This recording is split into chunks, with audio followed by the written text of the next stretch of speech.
Test 2. You will hear a number of different recordings, and you will have to answer questions on what you hear. There will be time for you to read the instructions and questions, and you will have a chance to check your work.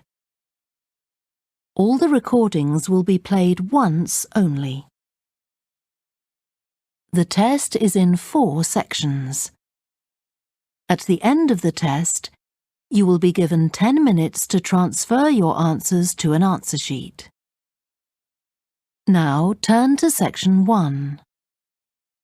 Section 1. You will hear a young man phoning a town's youth council. First, you have some time to look at questions 1 to 5.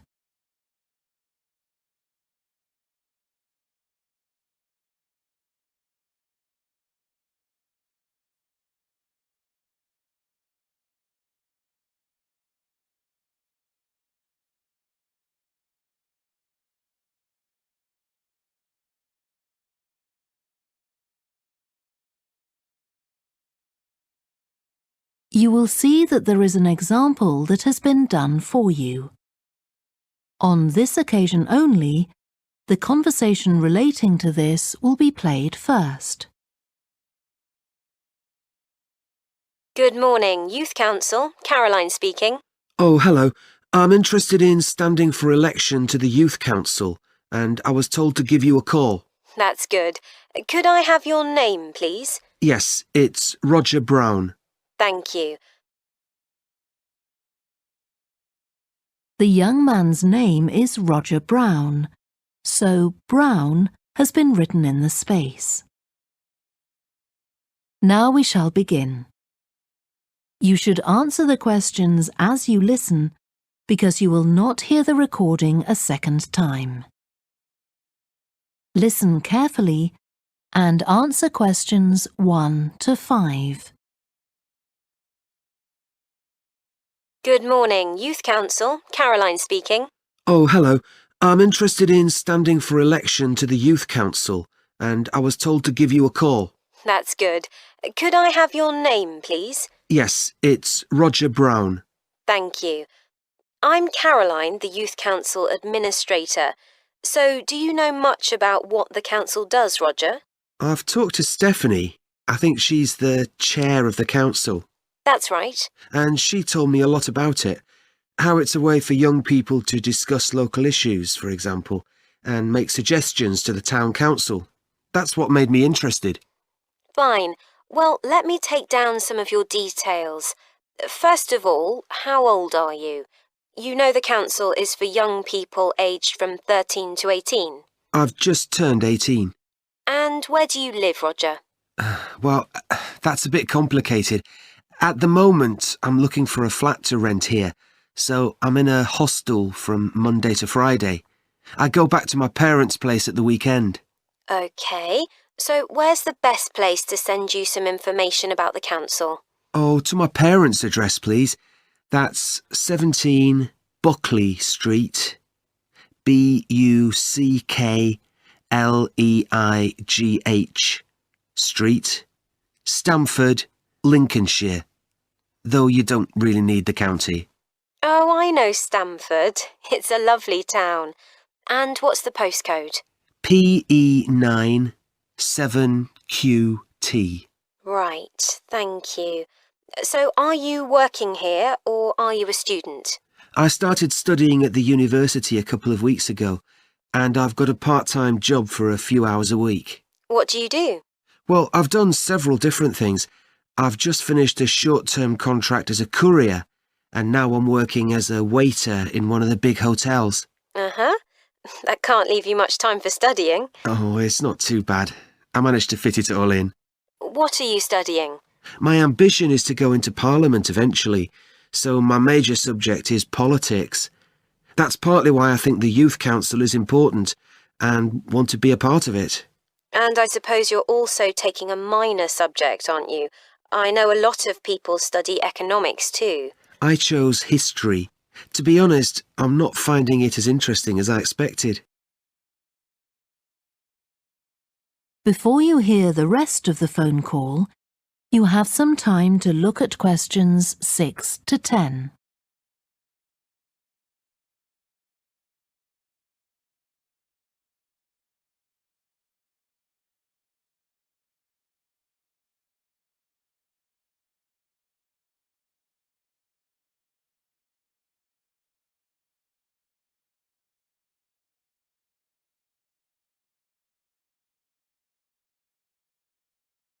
Now listen and answer questions 6 to 10. OK, so with your studying and your part-time job, do you have time for any other interests or hobbies? Well, I spend quite a lot of time cycling, both around town to get to university and to work, and also long distance, from here to London, for instance. That's pretty impressive. Anything else? For relaxation, I'm also keen on the cinema.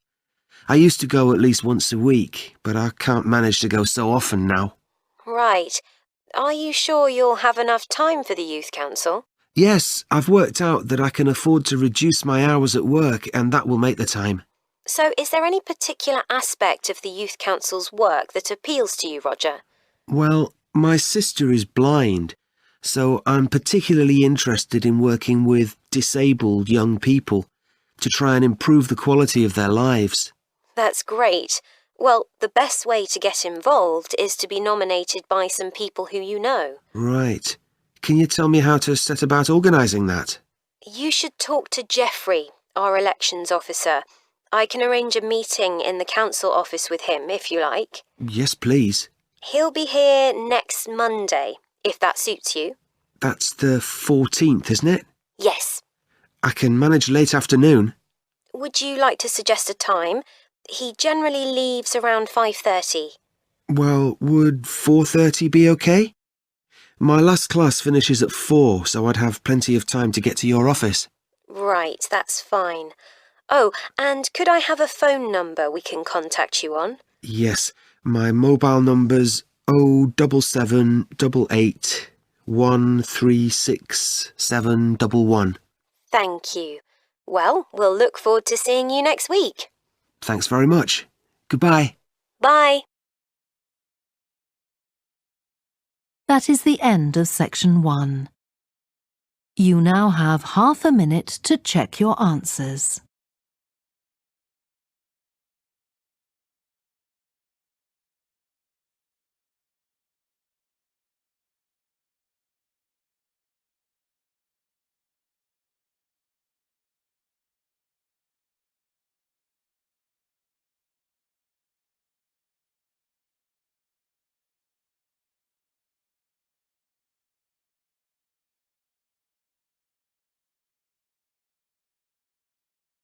Now turn to section 2.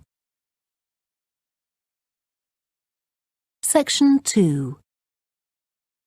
You will hear a woman who works in a theatre talking to 2 new staff members on their first day of work. First, you have some time to look at questions 11 to 16.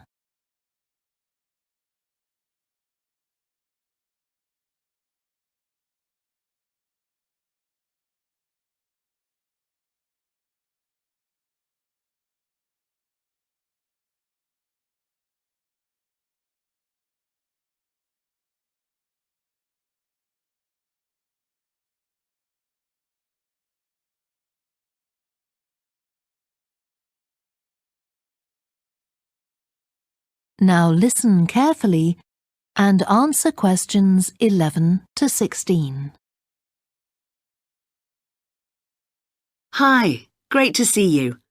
I'm Jodie, and I'll be looking after both of you for the first month you're working here at the Amersham Theatre. I'll tell you something about the theatre now, then take you to meet 2 of the other staff. It's an old building, and it's been modernised several times. In fact, as you can see, we're carrying out a major refurbishment at the moment. The interior has just been repainted, and we're about to start on the exterior of the building. That'll be a big job. The work's running over budget, so we've had to postpone installing an elevator. I hope you're happy running up and down stairs. When the theatre was built, people were generally slimmer and shorter than now, and the seats were very close together. We've replaced them with larger seats, with more legroom. This means fewer seats in total, but we've taken the opportunity to install seats that can easily be moved to create different acting spaces. We've also turned a few storerooms over to other purposes, like using them for meetings. We try hard to involve members of the public in the theatre. One way is by organising backstage tours, so people can be shown round the building and learn how a theatre operates. These are proving very popular. What we're finding is that people want to have lunch or a cup of coffee while they're here, so we're looking into the possibility of opening a cafe in due course. We have a bookshop which specialises in books about drama, and that attracts plenty of customers.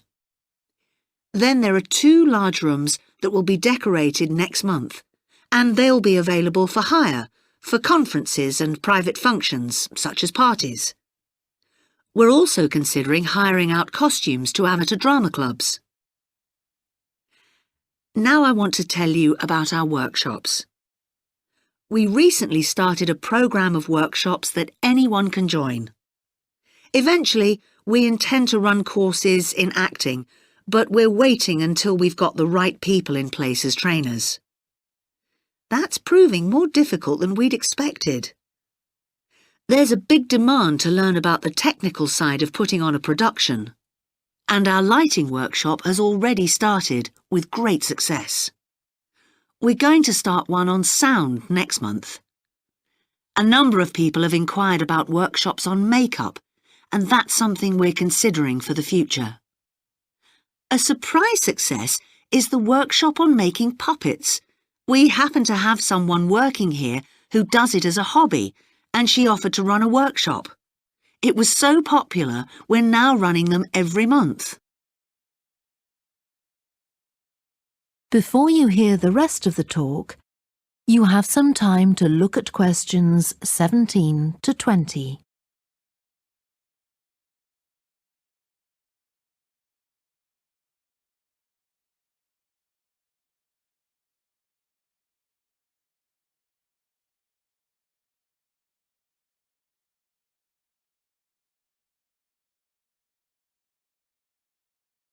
Now listen and answer questions 17 to 20. Now, a word about the layout of the building. The auditorium, stage and dressing rooms for the actors are all below ground level. Here on the ground floor, we have most of the rooms that the public doesn't see. The majority are internal, so they have windows in the roof to light them. Standing here in the foyer, you're probably wondering why the box office isn't here, where the public would expect to find it. Well, you might have noticed it on your way in. Although it's part of this building, it's next door, with a separate entrance from the road. For the theatre manager's office, you go across the foyer and through the double doors. Turn right, and it's the room at the end of the corridor, with the door on the left. The lighting box is where the computerised stage lighting is operated, and it's at the back of the building. When you're through the double doors, turn left, turn right at the water cooler, and right again at the end. It's the second room along that corridor.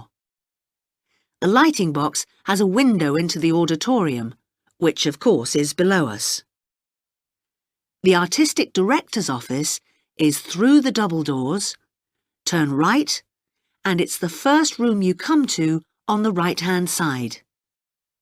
And finally, for the moment, the room where I'll take you next, the relaxation room. So, if you'd like to come with me.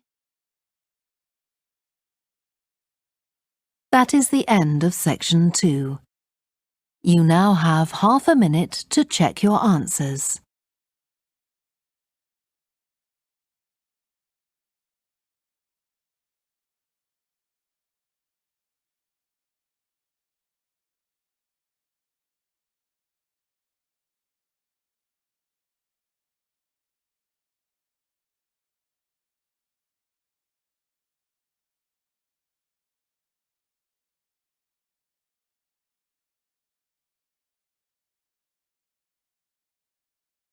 Now turn to Section 3.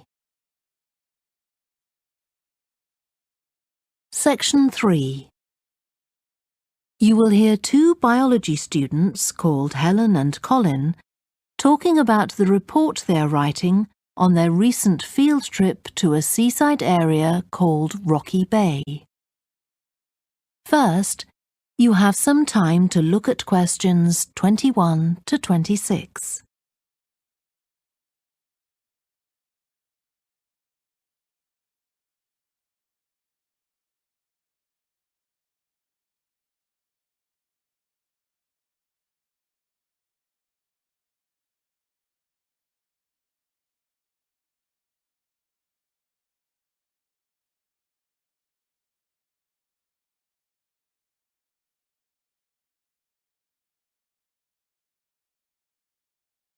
Now listen carefully and answer questions 21 to 26. I've brought my notes on our biology field trip to Rocky Bay, Colin, so we can work on our report on the research we did together. OK. I've got mine too. Let's look at the aims of the trip first. Right. What did you have? I just put something about getting experience of the different sorts of procedures used on a field trip. But we need something about what causes different organisms to choose particular habitats. I agree. And something about finding out how to protect organisms in danger of dying out. In our aims? But we weren't really looking at that. I suppose not. OK, now there's the list of equipment we all had to bring on the field trip. What did they tell us to bring a ruler for? It was something about measuring the slope of the shore. But of course we didn't need it because we were measuring wind direction and we'd brought the compass for that. But not the piece of string to hold up in the air. Didn't Mr. Blake make a fuss about us leaving that behind? Yeah, he does go on. Anyway, it was easy to get one from another of the students. Now, the next section's the procedure. I sent you the draft of that. Yeah, it was clear, but I don't think we need all these details of what time we left and what time we got back and how we divided up the different research tasks. OK, I'll look at that again. Then we have to describe our method of investigation in detail. So let's begin with how we measured wave speed. I was surprised how straightforward that was. I'd expected us to have some sort of high-tech device, not just stand there and count the number of waves per minute. Not very precise, but I suppose it was good enough. But the way we measured the amount of salt was interesting. In the water from the rock pools? Yeah. Oh, I wanted to check the chemicals we used in the lab when we analysed those samples. Was it potassium chromate and silver nitrate? That's right. OK. And we need the map of the seashore. You just left that to me. And I had to do it while the tide was low. Well, that was OK, but the place I started it from was down on the beach. Then I realised I should have gone up higher to get better visibility, so I had to start all over again. But at least I'd got the squared paper, or I'd have had problems drawing it all to scale. Yeah, it looks good. We could get a map of the region off the internet and see if we need to make any changes. I had a look, but I couldn't find anything. But you took some pictures, didn't you? Yeah, I'll email you them if you want. OK. I'll make my amendments using those. Then I can scan it into our report. Great. Before you hear the rest of the discussion, you have some time to look at questions 27 to 30.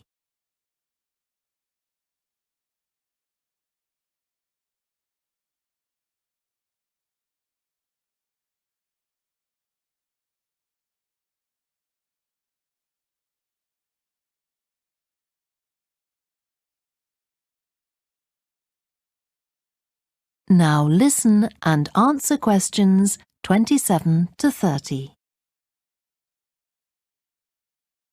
Now, when we get to our findings, I thought we could divide them up into the different zones we identified on the shore and the problems organisms face in each zone. So for the highest area... The splash zone? Yeah, We found mostly those tiny shellfish that have strong, hard shells that act as protection. But not from other organisms that might eat them, predators. No, that's not the main danger for them, but the shells prevent them from drying out because they're in the open air for most of the time. Right. And since they're exposed, they need to be able to find some sort of shelter or cover themselves up so they don't get too hot. Then in the middle and lower zones, nearer the sea, we need to discuss the effects of wave action. Yes, and how organisms develop structures to prevent themselves from being swept away or even destroyed by being smashed against the rocks. I haven't done anything on the geological changes. I don't know what to put for that. No, we weren't concentrating on that. Maybe we need to find some websites. Good idea. I've got the lecture notes from Mr. Blake's geology course, but they're too general. But we could ask him which books on our reading list might be most helpful. Right. OK. Now, I did a draft of the section of sources of possible error in our research, but I don't know if you agree. For example, the size of the sample and whether it's big enough to make any general conclusions from. But I thought actually we did have quite a big sample. We did. And our general method of observation seemed quite reliable. But we might not be all that accurate as far as the actual numbers go. Yeah, we might have missed some organisms, if they were hiding under a rock, for example. I wasn't sure about the way we described their habitats. I decided it was probably OK. Yeah, and the descriptions we gave of the smaller organisms, they weren't very detailed, but they were adequate in this context. I'm not sure we identified all the species correctly, though. OK, we'd better mention that. Now, how are we going to... That is the end of section 3. You now have half a minute to check your answers.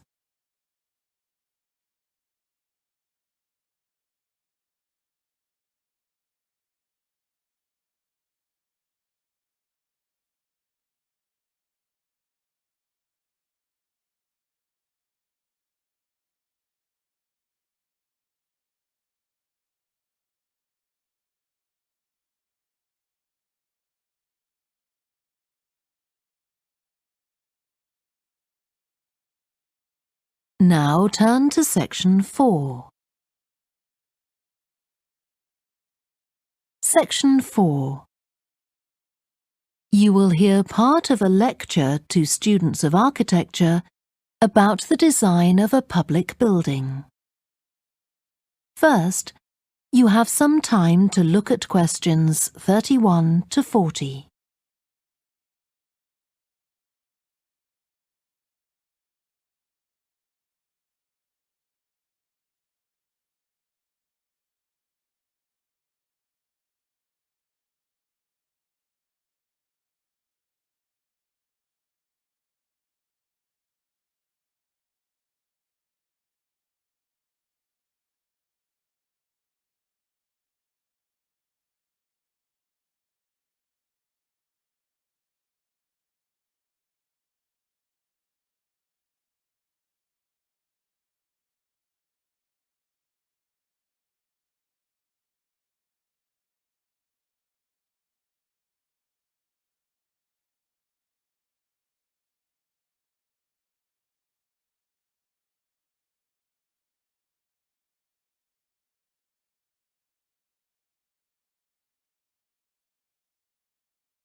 Now listen carefully and answer questions 31 to 40.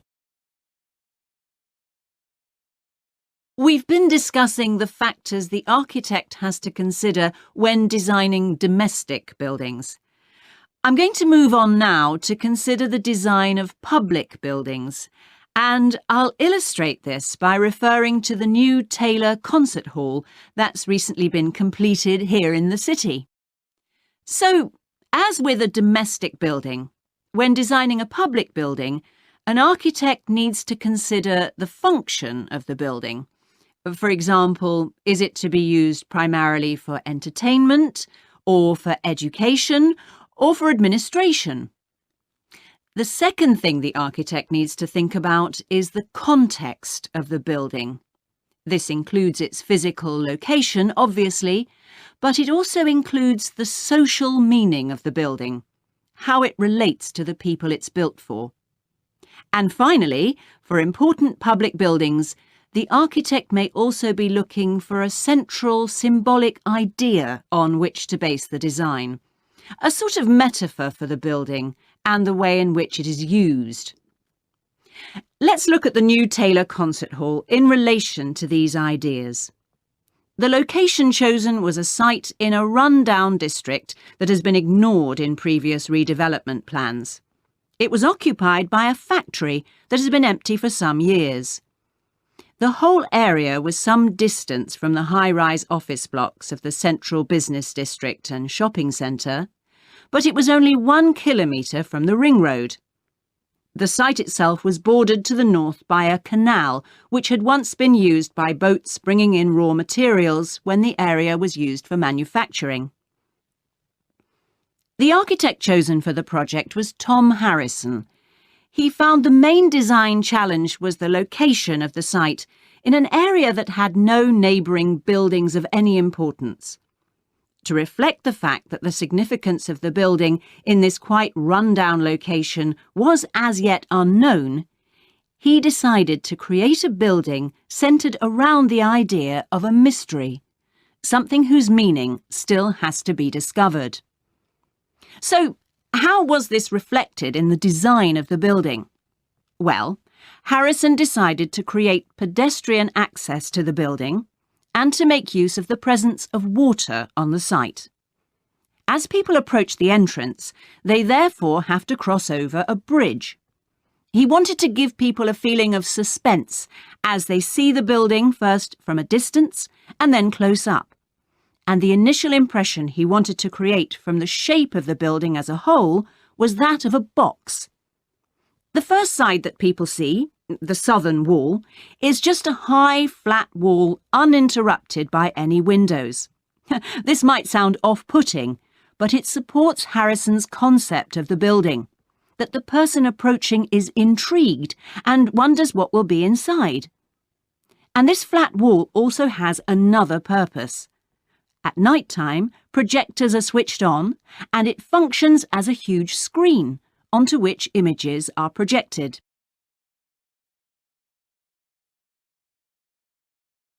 The auditorium itself seats 1,500 people. The floors supported by 10 massive pads. These are constructed from rubber and so are able to absorb any vibrations from outside and prevent them from affecting the auditorium. The walls are made of several layers of honey-coloured wood, all sourced from local beech trees. In order to improve the acoustic properties of the auditorium and to amplify the sound, they are not straight, they are curved. The acoustics are also adjustable according to the size of orchestra and the type of music being played. In order to achieve this, there are 9 movable panels in the ceiling above the orchestra, which are all individually motorised. And the walls also have curtains which can be opened or closed to change the acoustics.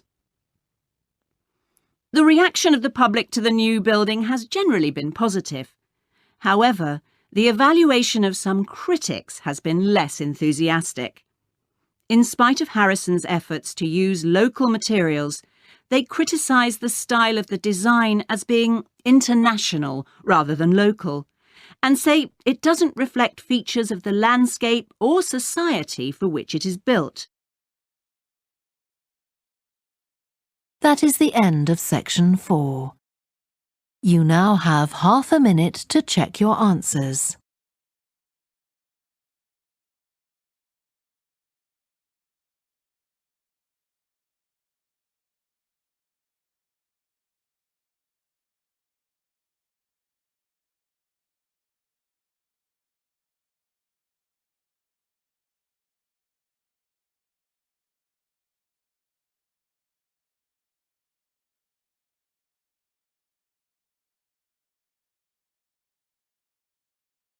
That is the end of the listening test.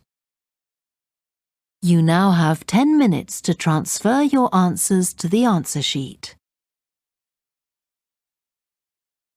Please stop writing and wait for your question booklet to be collected.